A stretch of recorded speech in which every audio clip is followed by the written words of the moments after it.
Hey y'all, hey, and welcome to John Conclusions with me, Christina B. So I know I've been gone for a while, but I'm back.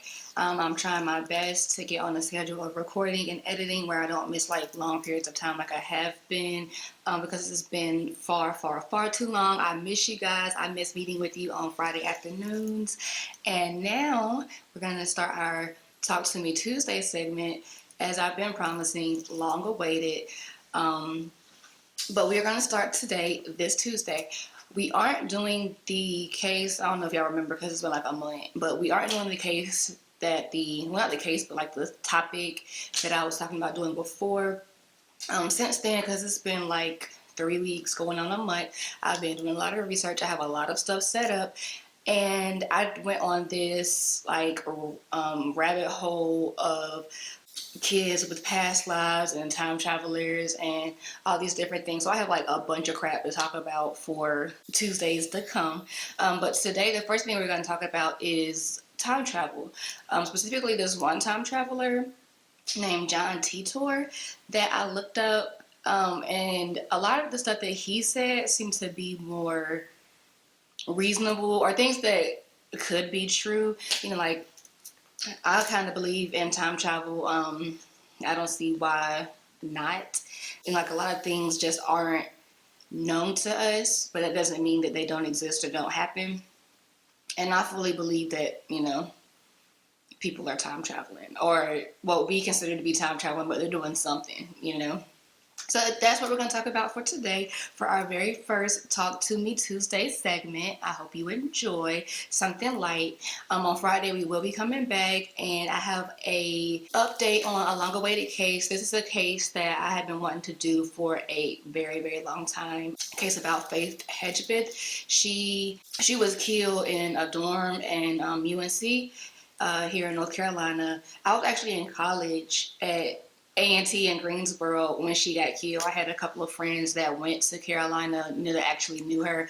I personally didn't know her, but she was killed in her dorm room, I believe. It's been a mystery ever since. It's been like 9 years, and they have finally made an arrest. They have finally made some leeway on the case, and we will be talking about that on Friday in our Murder Mystery with a Masterpiece segment. So I hope you're ready for that. Please like, share, subscribe, and we're going to get right into it.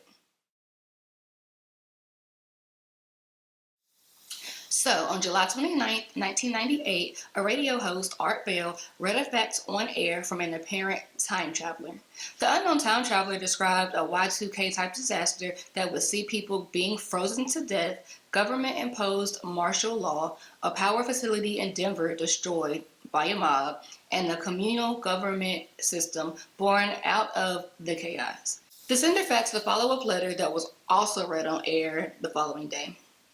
On November 2nd, 2000, a user, thought to be the author of the before-mentioned fax, began posting on a forum at the Time Traveler Institute website, calling himself time_traveler_0. The user soon identified himself as John Titor, a time traveler from the year 2036. Now, John said that he didn't just start time traveling all willy-nilly. He is on a mission. He has a purpose. And his purpose was to travel from 2036 back to 1975. Now, he said he was sent back to 1975 to get an IBM 5100 computer, which is one of the very first portable computers that, were made. And his grandfather actually was one of the integral people in working on the software for that model computer, which is why he was chosen to go back because, he's a relative of that person, which I don't know. It wouldn't make it easier for him to see him because John wasn't alive in 1975 and his grandfather did not yet have grandchildren. So I don't know how that works, because it would still be surprising to see your grandchild not yet born, especially if your kids are like 10. But anywho. So he said that was the reason why he was sent back, because his grandfather was there. So he, basically to go back to talk to his grandfather and to be able to get that computer to bring it back into the year of 2036. And he said that this was a very important mission because he's going to use the software from one of these computer systems to save the world as we know it. And it's like, why are time travelers always so dramatic? Like, nobody never ever just time travels for fun. Like, hey, I'm from 2050. You want to see what 2020 was like? No, nobody ever does that. People always time travel to save the world because life is going to change. You know, like, life is ending as we know it. I have to come back to the world. Like, why is it so dramatic? I don't know. Maybe it's such a like complex process that it's not something that's like recreational. It's only done if and when necessary. I don't know, but that's always like the narrative. Every time traveler that pops up, it's like, I came to save you. Okay. So he claims that after he left 1975, he came to the year 2000 for a little R&R before he decided, went back to 2036 to complete the mission. He did say that while he stopped in the year 2000, he was staying with his parents and a toddler version of himself because at that time, I believe he said that he would have been like 2 or 3. So yeah, he stayed for several months with his parents. And while he was here in the year 2000, he posted regularly and even answered lots of questions from other users. He engaged in conversations. He was very social and vocal about the fact that he was a time traveler, and he told any and everything that needed to be known. For the most part, there were some things that he would not disclose, things that would cause people to have personal gain, that would affect different things. He did not disclose, but for the most part, he was pretty much an open book because most time travelers are like, I'm from the future, just believe me.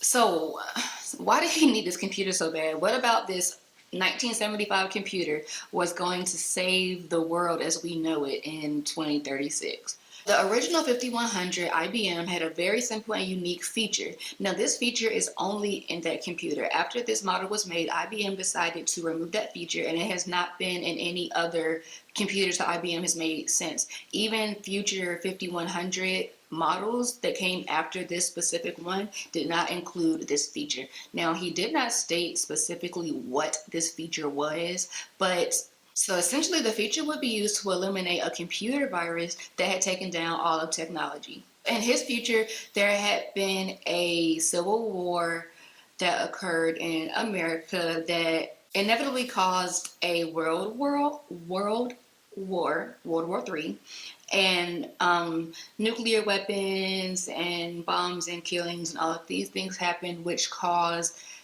basically our internet structure, power structure, or whatnot to fail. There was a virus that came and basically wiped out all of the technology in the world, and nobody up to this point was able to fix it. Then they discovered and found out that there was this one program from back in the past that should be able to reverse the virus, and thus this mission came about. Now, though he didn't, like I said, he didn't state what this feature was, what it did, what it was about, but several engineers from IBM did come forward stating that the feature that he spoke about did exist, and only about 20 people knew about the computer's true function and knew how to use this function. One of those people being John Titor's grandfather. So John told the users that time travel was invented in 2034 by scientists at CERN by way of the Singularity Engine. He claimed that the technology is based on work by Frank Tipler, along with the breakthrough with CERN's particle accelerator.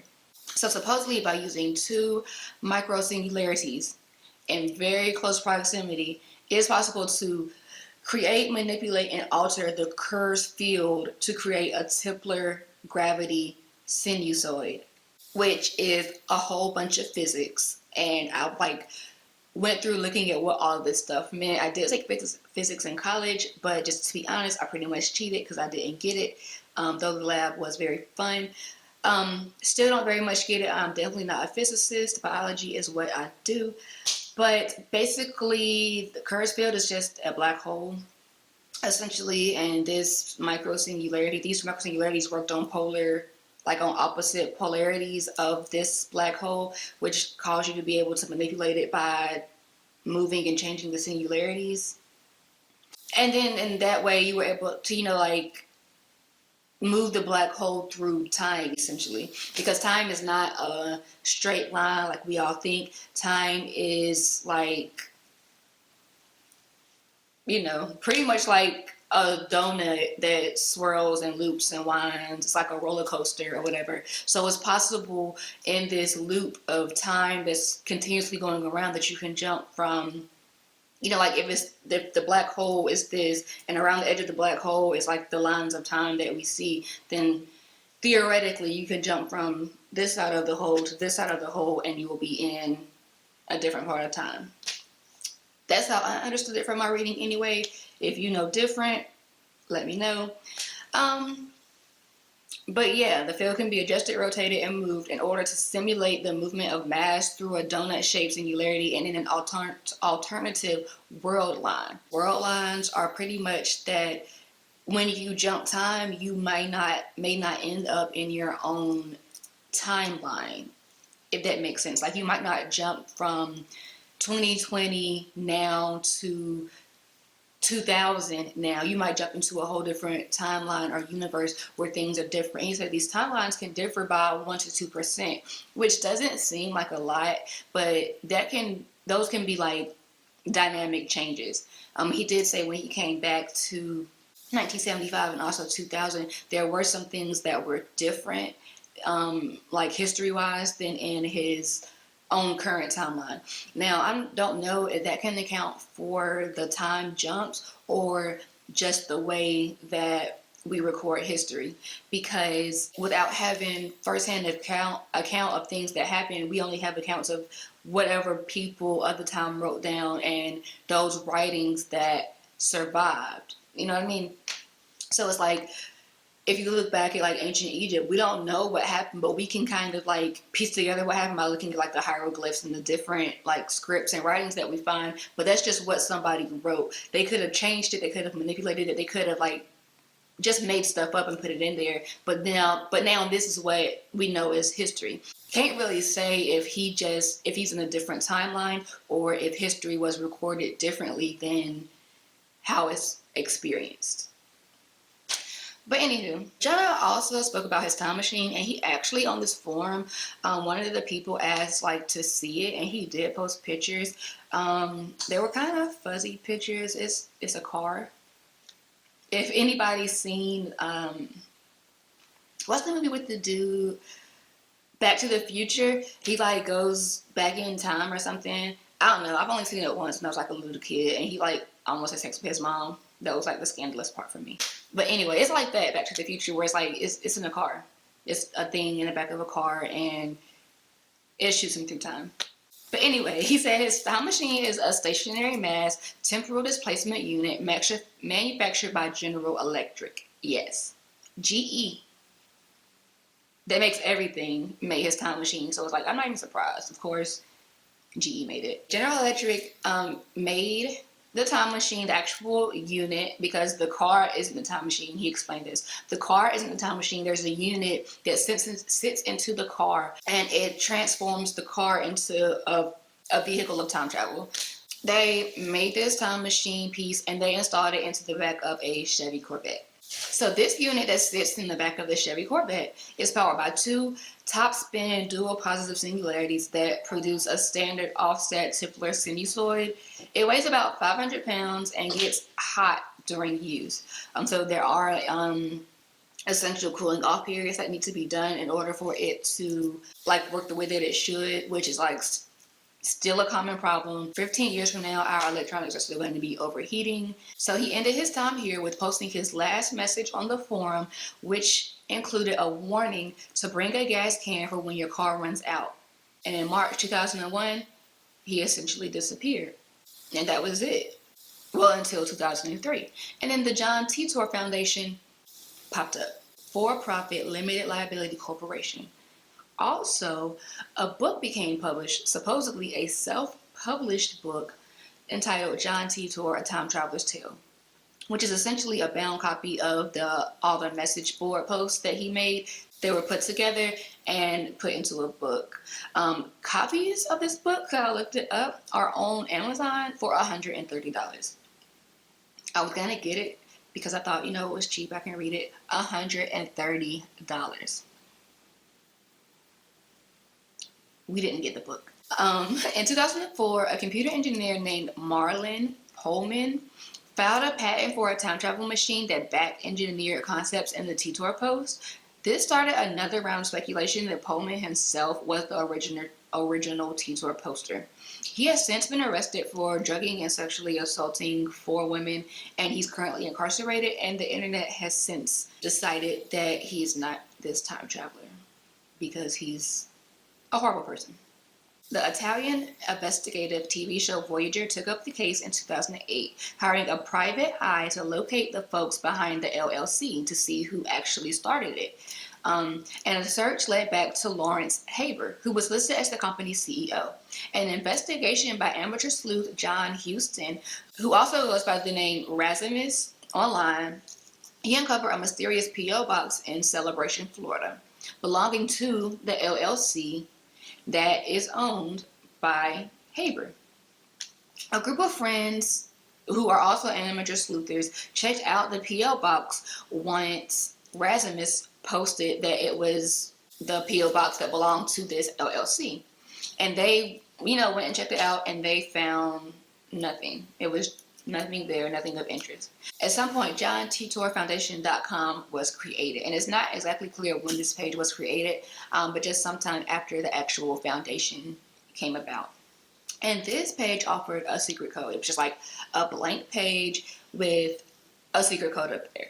And Haber's brother Maury had been named the prime suspect for this site. They used side-by-side analysis of phrase usage used by Maury and John Titor, and felt like that the way that each of them wrote or spoke matched up enough. I guess our speech patterns are unique enough where you can kind of judge that. I was not aware of that, but apparently off of those things, like the way that they wrote and their usage of words, they feel like they could be the same person.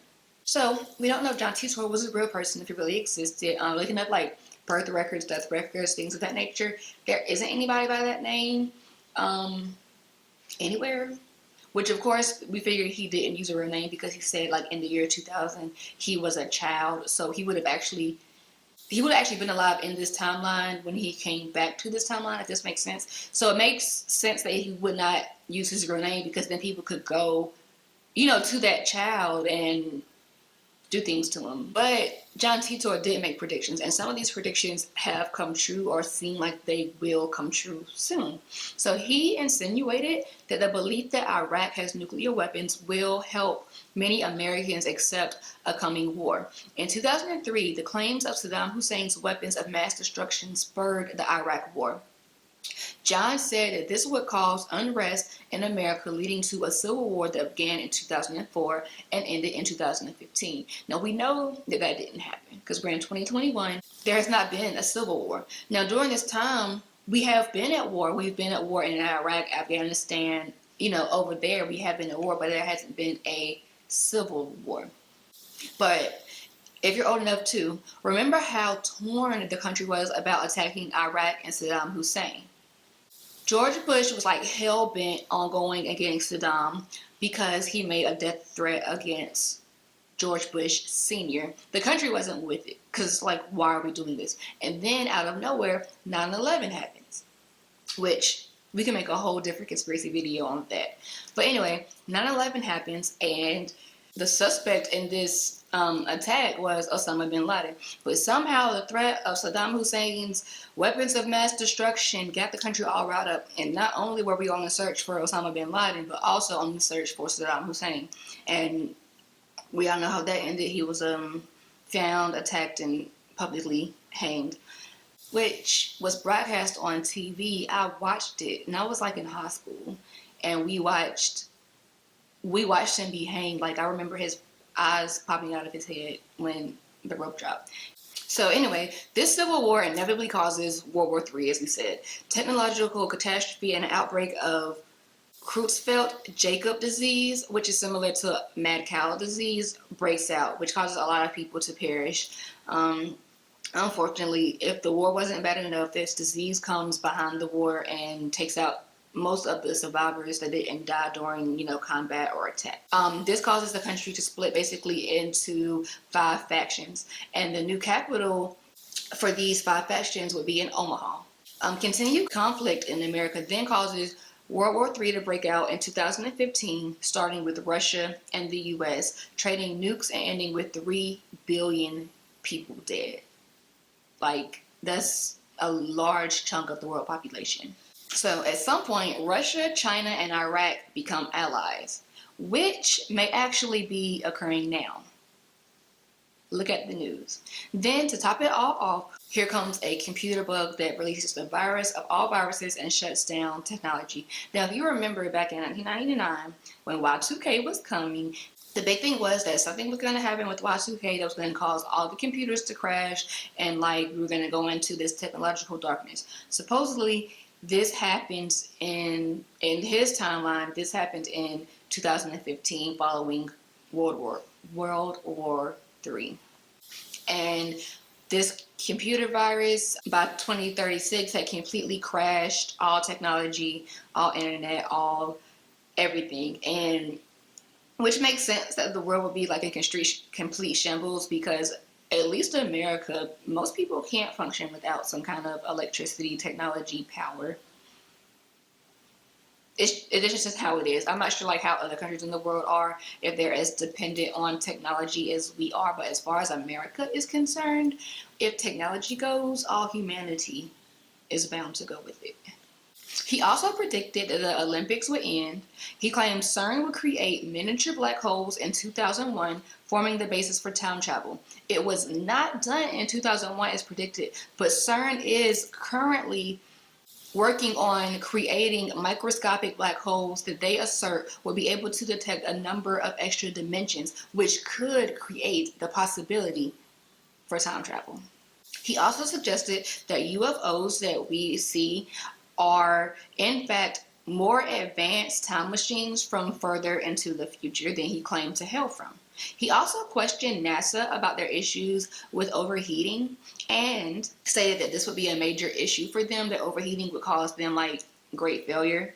He said this in the year 2000, and in 2003, the Columbia space shuttle overheated and burst into flames while entering the Earth's atmosphere. Lastly, he stated that there is no apparent future after 2564. That's the furthest point in time that people from his time have been able to travel. In his timeline, I don't know if it's the same as our timeline, there's no life after 2562. He did say, as I said before, that the world line differs between 1% to 2%. So he said that could be the cause from some of the things that he's saying, because it seems like the predictions that he's making are about 20 years in the future from what is actually happening here. If that makes sense. Like he said, things would happen in 2000, 2001. And those are things that are just starting to happen now in 2020, 2021. So maybe that little slight difference caused just things to move forward a little bit in time, if the things that he's saying are true. I don't know. What do you guys think? It's very interesting. I do think time travel is true. I think people travel through time. I think different instances of the Mandela effect, things of that nature, are caused by time traveling, because like he says, just jumping through those loops of time can just inevitably cause things to change, like little things why can't I think of any Mandela effects right now? Oh, my favorite one, the freaking movie with Shaq being the genie. And he says, not with Shaq, with Sinbad being the genie. I know somebody out there would remember this. The movie, okay, the movie that people all know is with Shaq, and the little boy, he's 11 or 12 or something. Can't remember. Shazam. Okay. Sinbad did the movie first. I don't know what happened to it. I don't care. But I remember specifically that being a movie with Sinbad, him being a genie with a little kid, and then running all around the city. It was me and my brother's freaking favorite movie when we were kids. We made our mom go out and buy the VHS, and we watched it until the stuff came out. That's how much we loved the movie. And it seemed like after our VCR tape, VHS. I don't know, it's been so long ago, y'all. But after the tape broke, like the stuff came out. Older people, you know what I'm talking about. Like the stuff came out, you used to take your finger and roll it back in. But it got to the point where like you couldn't do it anymore. Like you just couldn't use the tape anymore. Anyway, but it seemed like right at that point when our tape got to the point where we couldn't watch it anymore, the new movie with Shaq came out. And we were like, oh, they remade Kazam into Shazam because it's Shaq. The man said he didn't make the movie. He said it never existed, and he don't know what we're talking about. But that's one of those instances where it's like there's just a minor change. Same movie, same concept, same everything, different actor. You know, that's definitely something that could have been affected simply by somebody jumping through time. Because that's a very small difference. But shoot, millions of people, including myself, remember this existed. But anywho. Oh, another Mandela effect before I go. I know y'all remember this. In the Hit Me Baby One More Time video by Britney Spears, in the end, well, in one part, she's like, you know, like wearing this pink jumpsuit and she's like dancing like a superstar and stuff. And she has on a headset with a little microphone that comes across like her mouth or whatever. There's no headset in the video, y'all. I went on YouTube and looked the video up because when I heard this, I was like, to be sure. Like, Britney Spears was my favorite, y'all. 4th, 5th grade, honey. And I had my little portable CD player with my headphones and my Britney Spears CD. I know that Britney Spears was in that video in that hot pink jumpsuit with the freaking headset on. Like, people still wear the Halloween costume with the headset. Go watch the video.